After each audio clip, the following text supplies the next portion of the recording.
How's it going, everyone? It's your boy Dak908, aka the Dig Dug himself, Monster Hunters and Monster Hunties. Welcome back for some more Monster Hunter Generations gameplay. Today we're fighting the Daimyo Hermitaur. Now first let me say this right off the jump, I totally forgot where he actually spawned at. I fought him many times before in Cross, but I forgot where he spawned, and I actually went the full loop of the area.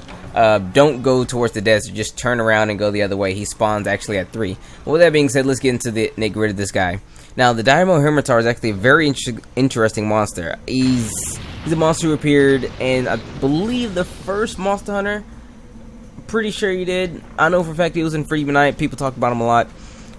He also appeared in Monster Hunter 4 Ultimate, so if you fought him in Monster Hunter 4 Ultimate, he has not changed. He's the same monster you fought then, he's the same monster now. So, with that being said, let's talk about what he's about. Now, as a lance user like myself, his armor would be very good to have because it has defense and has guard. Now, it has minus constitution. Constitution is the ability to actually, well, when you block an attack, you take reduced stamina. Like, your stamina is reduced at a particular amount, but you know it's the opposite because it's negative. But anyway, if you can go through that and you're a lance user like myself, you should be pretty good. His armor is actually really good when it comes to defense. So, like, again, guys, if you have yet to make that transition, his armor is really nice. Good defense on it as well. So, yo, give it a shot if you actually haven't had a chance to as well.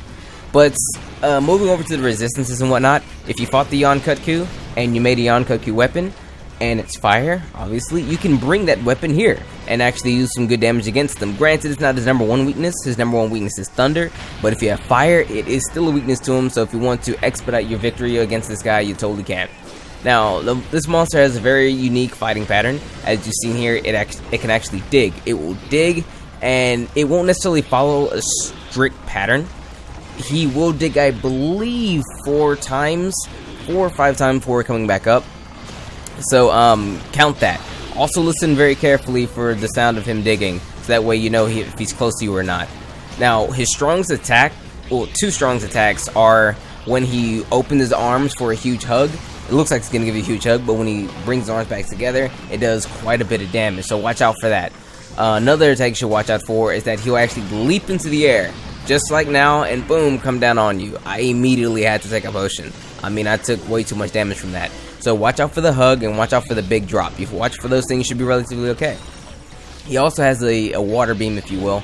If he shoots it, it'll cause water blight, and it's actually pretty decent on damage as well. But watch out for it. I mean, I don't think he actually sprays it in a particular pattern. Just shoot you straight forward. So if you see it coming, if you move slightly to the left or the right, you should be in relatively good hand.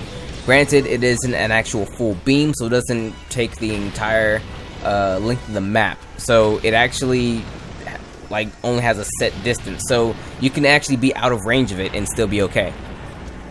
Another thing that he can do is he can actually shield his face. He'll shield his face and the rest of his body, and when he's like that, most attacks will deflect. So I mean, like right there, see, I can't. Before I was hitting him just fine, but then he shielded his face and his whole body is shielded. It's kind of a weird thing, but you gotta watch out for that as well. It's pretty interesting. But other than that, he probably has a couple little bitty tricks here and there that I probably missed, like his hand swipes, but they aren't really too, worrisome. Other than that, his weapons are actually pretty interesting weapons. They tend to give defense, and the attack on them is pretty good. The sharpness kind of leaves much to be desired, but if you are in a pinch, oh my goodness, I just made a crab joke without knowing it. If you are in a pinch and you are looking for a weapon with some really decent attack, his aren't too bad. His armor isn't really bad either, so if you're more like a lance like myself, you can totally run his set and be relatively good. Like I said, his sharpness kind of leaves much to be desired, but his bigger brother, if you will, we will get to him soon enough. His brother actually has very good skills that will really, go and play with his what's the word? Come on, Dak, give it to me. His brother's armor is really good and would pay good with this guy's actual weapons. So I'm not gonna mix you guys up. Let's just talk about this one monster right here. Regardless, this monster does have a deviant, so if you are in the market for deviant monsters, this guy is totally a monster you should be on the lookout for, because this deviant is very good. Really tough monster too, hits like a truck. But with that being said, everyone, that's pretty much all I have for you today. Talked about his resistances, talked about his weapons. Oh, I forgot to talk about weapons and styles in which you can use to actually fight this guy with. You can go in here and fight him with anything. He's a slower, bigger monster, so anything can hit this guy.